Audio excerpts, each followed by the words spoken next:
तो hello students, आज हम बात करने वाले न्यूक्लियोफिलिक एडिशन रिएक्शन की। राइट, केमिकल प्रॉपर्टीज में सबसे पहली प्रॉपर्टी की हम बात कर रहे हैं न्यूक्लियोफिलिक एडिशन।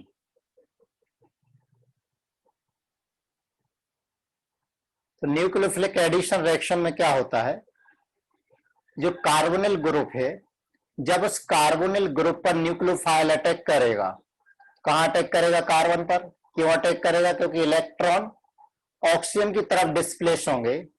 तो ये वाली जो स्टेप होती है, स्लो स्टेप होती है, इसे हम कहते हैं आरडीएस यानी रेट डिटरमाइनिंग स्टेप। तो यहां पर एक टेट्राहेड्रल इंटरमीडिएट मिलेगा। इंटरमीडिएट मिला, तो इसमें आप प्रोटोनेशन करा लीजिए। प्रोटोनेशन कराओगे तो ये वाली स्टेप काफी फास्ट होती है, तो ये यहां पर प्रोडक्ट मिलेगा। तो न्यूक्लियोफाइल सिर्फ यहां पर ऐड हुआ, इसलिए हम इसे कहते हैं न्यूक्लियोफिलिक एडिशन रिएक्शन। राइट, अब न्यूक्लियोफिलिक एडिशन रिएक्शन में जैसे फर्स्ट रिएक्शन ले लें हम, एडिशन ऑफ HCN यानी हाइड्रोजन साइनाइड। अब हाइड्रोजन साइनाइड के एडिशन में इसकी रिएक्शन आप HCN से कराइए तो न्यूक्लियोफाइल CN माइनस है, CN माइनस यहां अटैक करेगा तो यहां वो माइनस और ये CN first step rate determining step है। फिर यहां प्रोटोनेशन कराइए तो जो कुछ बनेगा उससे हम कहते हैं साइनोहाइड्रीन। ये बना है साइनोहाइड्रीन। अब साइनोहाइड्रीन का एप्लीकेशन क्या है? साइनोहाइड्रीन का एप्लीकेशन क्या है कि जो साइनोहाइड्रीन बना हुआ है, अगर उसका हम रिडक्शन कराएं, कंप्लीट रिडक्शन करा दें, जैसे निकेल और हाइड्रोजन के प्रेजेंस में, तो यहां पर जो CN ग्रुप है वो CH2NH2 में कन्वर्ट हो जाता है, यानी अमीनो अल्कोहल मिलता है। लेकिन इसका अगर हम एसिडिक हाइड्रोलिसिस करा दें तो जो CN ग्रुप है वो COOH में कन्वर्ट हो जाता है। इसे हम कहते हैं alpha hydroxy acid. Alpha hydroxy acid ये बनता है। अब यहां पर ध्यान देना कि जैसे मैंने यहां पर फॉर्मल्डिहाइड लिया, फॉर्मल्डिहाइड की रिएक्शन मैंने HCN के साथ कराई, तो HCN के साथ कराएंगे तो हम समझ ही चुके हैं कि यहां पर OH आ गया, यहां पर CN आ गया, सिंगल प्रोडक्ट मिलेगा। अगर इसका आगे हाइड्रोलिसिस भी करा दें तो भी सिंगल ही प्रोडक्ट मिलेगा। क्यों सिंगल प्रोडक्ट मिलेगा? क्योंकि यहां पर कोई किरल कार्बन जनरेट नहीं हुआ है। दूसरा एग्जांपल, जैसे यहां पर एसिटल्डिहाइड ले लो, तो एसिटल्डिहाइड लेने पर बताइए यहां पर कोई किरल कार्बन नहीं है, लेकिन जैसे ही HCN का एडिशन होगा तो HCN के एडिशन पर यहां पर एक किरल कार्बन जनरेट हो गया है। तो ये क्या मिलेगा? यहां पर रैसिमिक मिक्सचर यहां पर मिलेगा। अगर इसका हम हाइड्रोलिसिस करा दें तो इसके हाइड्रोलिसिस पर जो कार्बोक्सिलिक एसिड मिलेगा, क्योंकि CnCOOH में कन्वर्ट हो जाएगा, ये भी कैसा रहेगा? प्लस माइनस यानी रैसिमिक मिक्सचर। रैसिमिक मिक्सचर यानी टोटल कितने कंपाउंड्स मिलेंगे? यहां पर 2 प्रोडक्ट मिलेंगे। और रैसिमिक मिक्सचर कैसा होता है? ऑप्टिकली इनएक्टिव होता है। अगर यहां पर मैं एसीटोन ले लूं, CH3CH3 C double bond O plus HCN, तो यहां मिलेगा पहले acetone cyanohydrin, acetone cyanohydrin, commonly known as acetone cyanohydrin. ये सिंगल प्रोडक्ट मिलेगा। क्यों सिंगल मिलेगा? क्योंकि यहां पर कोई किरल कार्बन नहीं है। अगर हम आगे हाइड्रोलाइज कराएं से तो CN ग्रुप COOH में कन्वर्ट हो जाए, COOH में कन्वर्ट हो जाएगा। तो HCN की मैकेनिज्म आप लोगों को समझ में आ गई है। अब यहां पर ये जो रिएक्शन है, रिएक्शन थोड़ी सी बेस के प्रेजेंस में कराते हैं। बेस के प्रेजेंस में क्यों कराते हैं? जिससे CN HCN का डिसोसिएशन हो जाए और सफिशिएंट क्वांटिटी में हमें यहां पर CN मिले। राइट, तो मेन पॉइंट क्या है इसके? Number 1, addition of HCN over aldehyde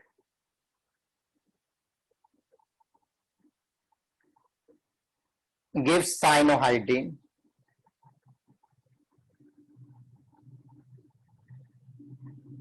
number 2 cyanohydrine on acid hydrolysis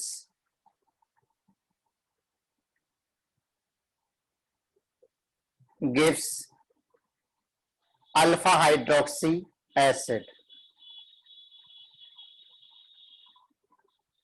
number 3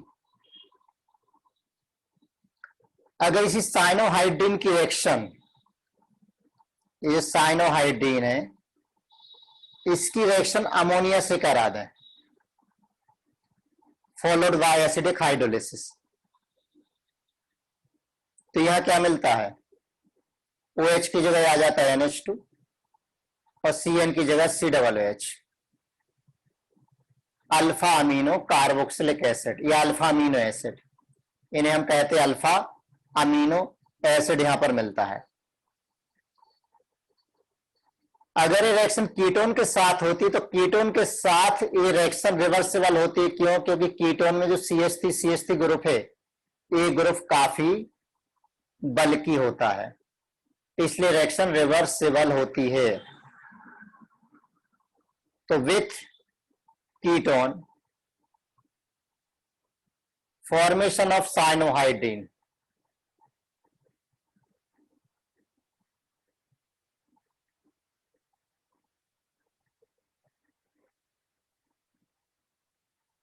is reversible reaction. Reason because of steric hindrance. तो स्टेरिक हिंड्रेंस की वजह से इस टाइप की रिएक्शन होती है।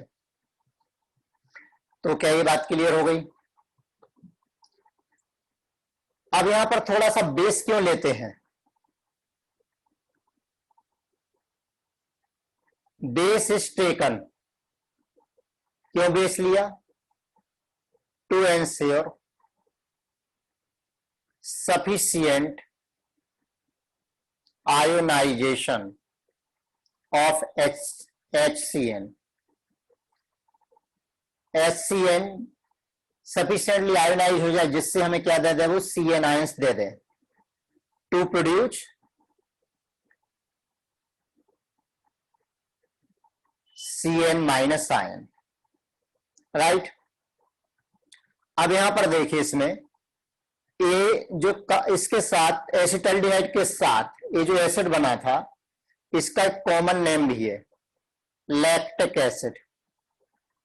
लैक्टिक एसिड इसका एक कॉमन नेम है। अगर आप यहां पर बेंजल्डिहाइड ले लेंगे तो कौन सा एसिड मिलेगा? Mandelic acid. बेंजल्डिहाइड ले लीजिए, यहां पर जो C6H5H C डबल बॉन्ड हो, इसकी रिएक्शन HCN के साथ कराइए। HCN के साथ कराओगे तो पहले तो मिलेगा बेंजल्डिहाइड साइनोहाइड्रीन, यानी C6H5H COH और CN, बेंजल्डिहाइड साइनोहाइड्रीन। पहले तो ये मिलेगा, और एक ऐसा मिलेगा रासायनिक मिक्सचर मिलेगा। अब इसका हाइड्रोलिसिस करा दीजिए, तो हाइड्रोलिसिस पर जो CN ग्रुप है वो COOH में कन्वर्ट हो जाएगा, वो भी रैसमिक ही रहेगा, commonly known as mandelic acid. तो मैंडेलिक एसिड में क्या मिला हमें? एनेंसोमेरिक पेयर मिली, यानी फाइनली रैसमिक मिक्सचर मिला। अब यहां पर अगर देखिए, इसमें अगर पहले से एक चिरल कार्बन हो, एक चिरल कार्बन पहले से हो, और इसमें HCN का एडिशन कराया जाए, यहां पर एक चिरल कार्बन पहले से है, तो उस चिरल कार्बन को तो CN अफेक्ट नहीं करेगा, ठीक है। CN यहां पर आ गया, यहां पर एक तरफ OH आ गया, एक तरफ H आ गया। तो ये बताइए, एक चिरल कार्बन जनरेट हुआ है तो दूसरा प्रोडक्ट मिलेगा, क्या मिलेगा? अपोजिट भी तो हो सकता ना OH, लेकिन जो पहले से करल कार्बन है वो अफेक्ट नहीं होगा। तो टोटल हमें 2 प्रोडक्ट मिले और दोनों क्या है आपस में, डाई स्टीरियोमर, यानी सॉल्यूशन इज ऑप्टिकली एक्टिव। और ऊपर के केसेस में क्या था, सॉल्यूशन ऑप्टिकली इनएक्टिव था। इतनी चीज क्लियर हो गई। तो फर्स्ट रिएक्शन हो गई अपनी। सेकंड है रिएक्शन विथ सोडियम बाइसल्फाइड।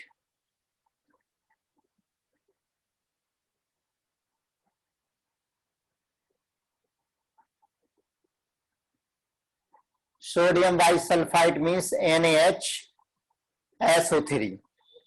अब रिएक्शन कैसे होती है उसको समझिए, एक टेस्ट भी है ये। रिएक्शन कैसे होती है, कार्बोनिल कंपाउंड है, सोडियम बाइसल्फाइड की रिएक्शन कराइए तो आप समझ ही गए होंगे कि यहां से सल्फर के थ्रू कार्बन पर अटैक होगा। सल्फर के थ्रू कार्बन पर अटैक होगा तो यह सल्फर से ये अपने आप को अटैच कर लेगा।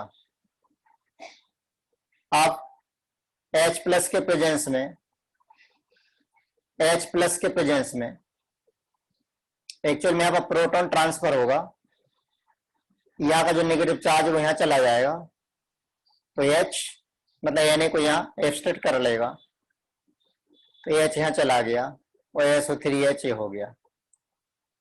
लेकिन यह रिएक्शन रिवर्सिबल है।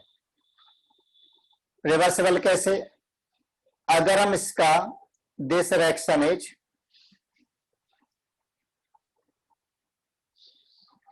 रिवर्सिबल रीजन बिकॉज, हाँ यहां पर जो कंपाउंड मिला है क्या है, व्हाइट क्रिस्टलाइन सॉलिड। तो दिस रिएक्शन रिवर्सिबल बिकॉज जो भी यहां पर सॉल्ट मिला वो सॉल्ट एसिडिफिकेशन पर, because salt on acidification gives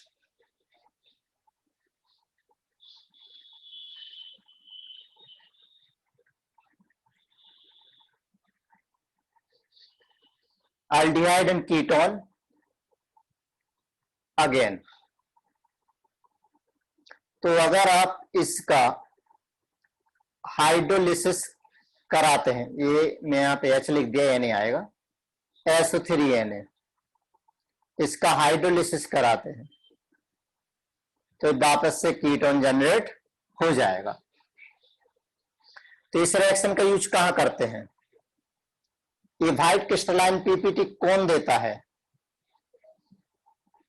all aldehyde and all ketone, all methyl ketone.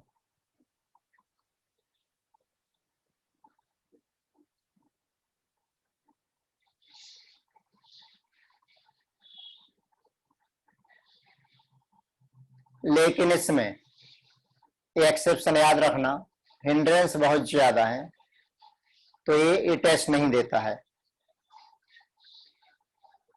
Gives reaction with sodium by sulphide और क्या मिलेगा हमें, व्हाइट क्रिस्टलाइन प्रोडक्ट मिलेगा। इतनी बात समझ में आ गई। तब नेक्स्ट रिएक्शन की बात करते हैं हम, कौन सी, नेक्स्ट रिएक्शन है विथ अल्कोहल। तो नेक्स्ट रिएक्शन हम देखने वाले हैं रिएक्शन विथ अल्कोहल। तो अल्कोहल के साथ यहां पर क्या क्या होता है वो ध्यान से देखिएगा। तो अल्कोहल के साथ रिएक्टिविटी, एल्डिहाइड के लिए रिएक्टिविटी ज्यादा होती है, aldehyde is more reactive than ketone. First point ये हो गया। Second, reaction is carried out in presence of in presence of dry HCl gas. Dry HCl क्यों? क्योंकि प्रोटॉन देगा, तो प्रोटॉन देने पर क्या होगा, यहां पर कार्बोनिल ऑक्सीजन पर प्रोटोनेशन हो जाएगा, ड्राई HCl गैस।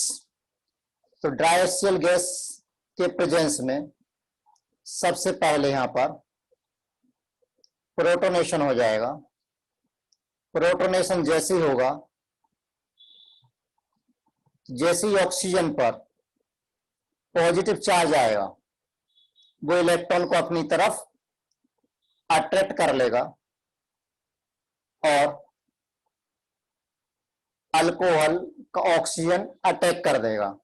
अब इसमें से H+ बाहर निकल जाएंगे, H+ बाहर निकल गए तो ये बना साइकिल, ये बना ईथर। अब जो ईथर फंक्शनल ग्रुप इसके अंदर आया है, ईथर जो फंक्शनल ग्रुप यहां पर आया है, ये वाला पार्ट कहलाता है हेमी एसिटल या हेमी कीटल। हेमी एसिटल या हेमी कीटल ये अनस्टेबल है।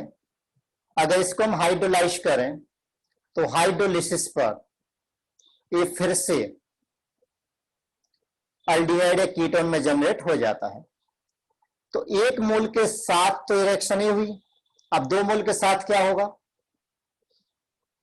अगर 2 मोल ले लेते हैं तो ये जो हेमी एसिटल या हेमी कीटल बना हुआ है, वो 1 मोल और अल्कोहल के साथ रिएक्शन कर लेता है। तो डायरेक्ट हम ऐसा लिख सकते हैं, यहां से वाटर बाहर, क्या बना?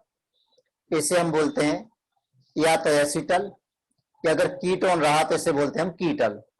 तो 1 मोल के साथ एसिटल और 2 मोल के साथ क्या बनता है? कीटल बनता है, और ये काफी स्टेबल होता है, राइट। तो हेमी एसिटल और हेमी कीटल ये तो अनस्टेबल है, लेकिन एसिटल और कीटल क्या है? स्टेबल है। तो हेमी एसिटल और हेमी कीटल के फॉर्म में ए कैन रिड्यूस, हेमी एसिटल के फॉर्म में कैन रिड्यूस, यहां पर लिख रहा हूं, नेक्स्ट पॉइंट में लिख देता हूं, हेमी एसिटल रिड्यूस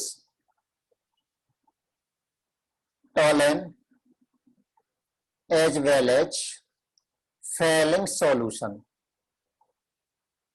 दोनों को ये रिड्यूस कर देता है। तो एसिटल इस रिएक्शन का यूज कहां करते हैं? ग्रुप को प्रोटेक्ट करने में इसका यूज करते हैं। कैसे? पहले तो नोट कर लेते हैं, acetal is form to protect aldehyde for a long time। अब सपोज कीजिए यहां पर कीटोनिक ग्रुप है, ये एल्डिहाइड है, मैं चाहता हूं कि कीटोनिक ग्रुप रिड्यूस हो जाए, एल्डिहाइड ग्रुप पर कुछ ना हो, लेकिन हमें मालूम है एल्डिहाइड की रिएक्टिविटी ज्यादा होती है। तो फिर रिएक्शन कैसे कराएंगे? रिएक्शन कराने के लिए इसका प्रोटेक्शन कर दीजिए, किसके साथ? अल्कोहल के साथ। जैसे कि ग्लाइकोल ले लें, तो ग्लाइकोल के प्रेजेंस में इसका यहां पर प्रोटेक्शन हो जाएगा, इस साइक्लिक ईथर मिला, साइक्लिक ईथर मिला। अब साइक्लिक ईथर मिला, अब आप इसका जो कीटोनिक ग्रुप है उसका रिडक्शन करा दें AlIELH4 के साथ, तो ये OH में यानी अल्कोहलिक में कन्वर्ट हो जाएगा और ये ग्रुप अफेक्ट नहीं होगा। इसका हाइड्रोलिसिस कर दीजिए, तो हाइड्रोलिसिस पर CHO ग्रुप फिर से जनरेट हो जाएगा। ये बात क्लियर हो गई? इस तरीके से इसका हम प्रोटेक्शन करते हैं। तो नेक्स्ट पॉइंट इसमें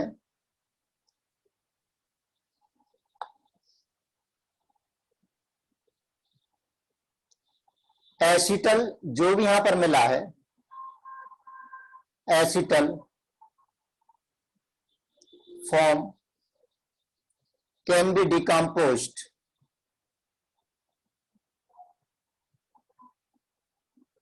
टू ओरिजिनल एल्डिहाइड।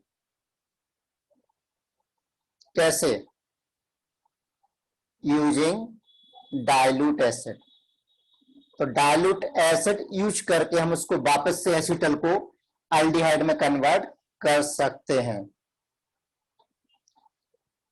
तो अभी अभी हमने रिएक्शन देखी है कि एल्डिहाइड एक कीटोन की रिएक्शन किसके साथ कराइए? ग्लाइकोल के साथ कराइए। ये ग्लाइकोल किसके प्रेजेंस में? पैराटोलिन सल्फोनिक एसिड के प्रेजेंस में। पैराटोलिन सल्फोनिक एसिड के प्रेजेंस में कराइए। तो मालूम है यहां का ऑक्सीजन निकल जाएगा फाइनली, और ये 2 हाइड्रोजन बाहर निकल जाएंगे और प्रोडक्ट मिलेगा साइक्लिक ईथर, ये मिल जाएगा। राइट। अगर यहां पर ग्लिसरॉल की बजाय ग्लाइकोल ले लें तो क्या होगा? तो ग्लाइकोल लेने पर उसके सिर्फ अल्फा हाइड्रोक्सी ग्रुप ही रिएक्शन करते हैं। ग्लाइकोल नहीं, सिर्फ ग्लिसरॉल लेने पर, यह ग्लिसरॉल।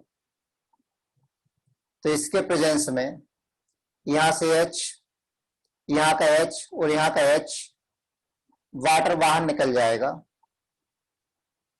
और प्रोडक्ट मिलेगा। बस साइक्लाइजेशन कराना है और यहां पर CHOH, ये बन गया। तो अगर दोनों कार्बोनिल ग्रुप प्रेजेंट हैं तो रिएक्शन कहां पर ज्यादा फेवरेबल होगी? एसिटल्डिहाइड या एसिटल फॉर्मेशन के लिए ज्यादा फेवरेबल होगी, क्योंकि एल्डिहाइड की रिएक्टिविटी ज्यादा होती है। तो acetal formation is found to be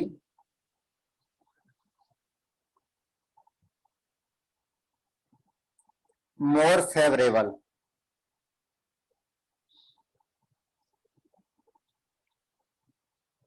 than ketal formation.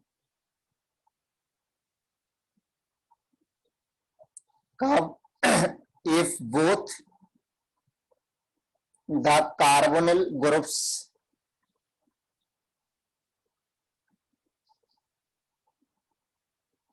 are present within the molecule. अगर दोनों ग्रुप प्रेजेंट है तो एल्डिहाइड की रिएक्टिविटी ज्यादा होती है और कीटोन की रिएक्टिविटी कम होती है। ये बात क्लियर हो गई। अब नेक्स्ट पॉइंट है इसमें, नेक्स्ट रिएक्शन है addition of water. Addition of water, तो एडिशन ऑफ वाटर जब हम कराएंगे तो जेम डाई ऑल बनता है। तो यहां पर देखिए कैसे होता है एडिशन ऑफ वाटर। रिएक्शन किसके प्रेजेंस में होती है? H प्लस के प्रेजेंस में होगी। तो सबसे पहले इसका प्रोटोनेशन होगा। प्रोटोनेशन होगा तो ये प्रोटोनेटेड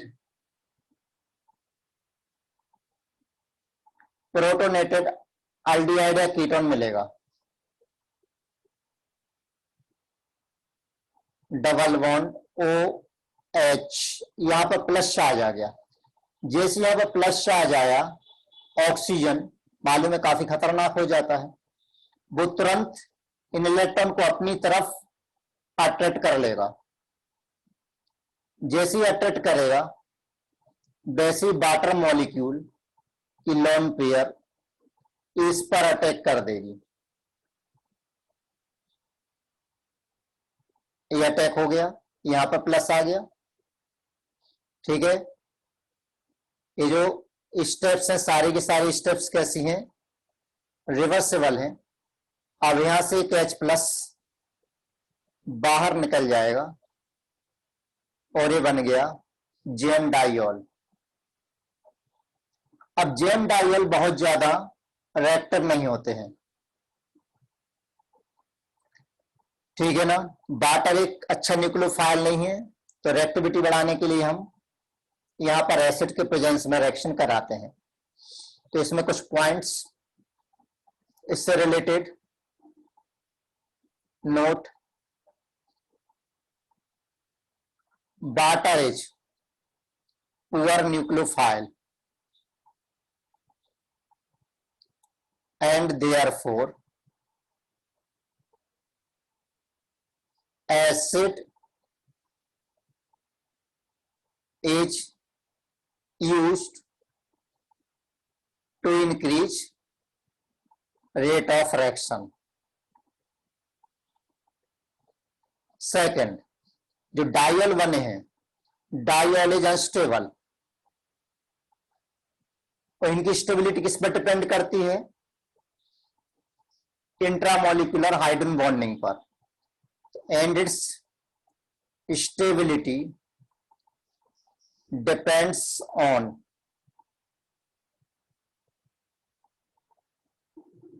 इंट्रामोलिकुलर हाइड्रोजन बॉन्डिंग।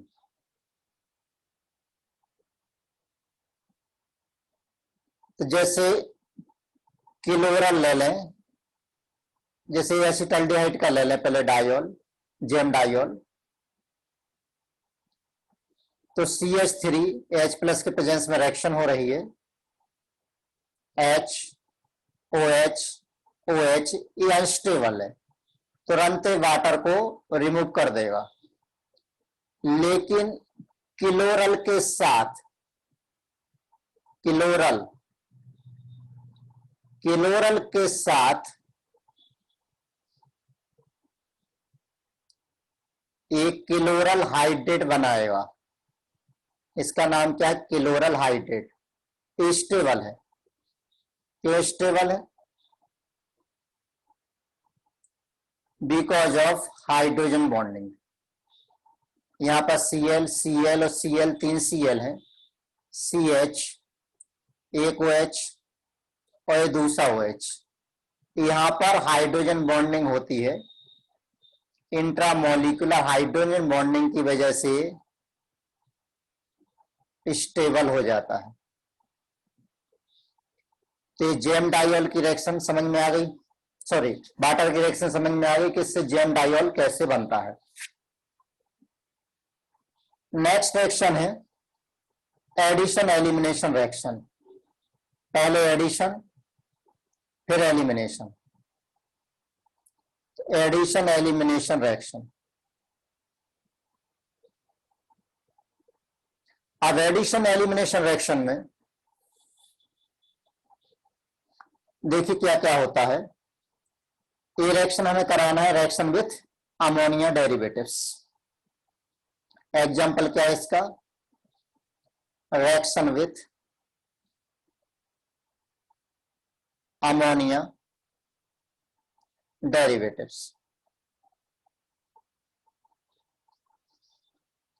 अब अमोनिया डेरिवेटिव के साथ एक जनरल रिएक्शन इस टाइप से होगी, अमोनिया एक हाइड्रोजन को निकाल के वहां पर G एक ग्रुप ले लीजिए। रिएक्शन यहां पर अराउंड pH 4 to 5 के बीच में कराते हैं। रीजन क्यों, तो सबसे पहले तो इसका एडिशन होगा, एडिशन हुआ, ऊपर माइनस आ गया, NH और H और G, तो यहां पर आ गया प्लस चार्ज। तो ये नेगेटिव इस पर अटैक कर देगा, जब ये अटैक करेगा तो प्रोटॉन का ट्रांसफर हो गया। ये एडिशन, इतना पार्ट है एडिशन। अब इसके बाद इसमें आएगा एलिमिनेशन। तो एलिमिनेशन में यहां से OH और यहां से H, वाटर बाहर चला गया, तो ये प्रोडक्ट मिला। अगर हमें डायरेक्ट लिखना हो तो क्या करें, इतना ध्यान नहीं रखना हो मत रखिए, ऐसा ले लीजिए NH2G, पीएच यहां पर स्लाइटली एसिडिक लिया तो इसमें से वाटर बाहर निकल गया फाइनली, तो यहां पर ये प्रोडक्ट बना। अब पहला क्वेश्चन तो है कि ये मीडियम एसिडिक लेते क्यों है।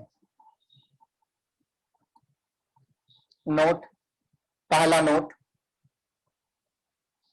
This reaction is carried out in slightly acidic media। ये क्या करता है,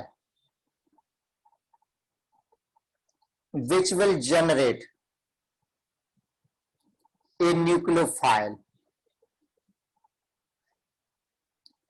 center for weak base like ammonia derivative।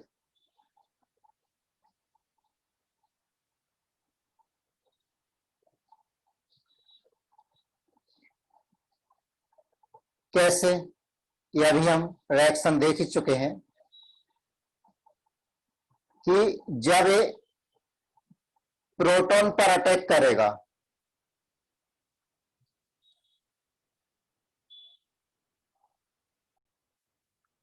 ठीक है।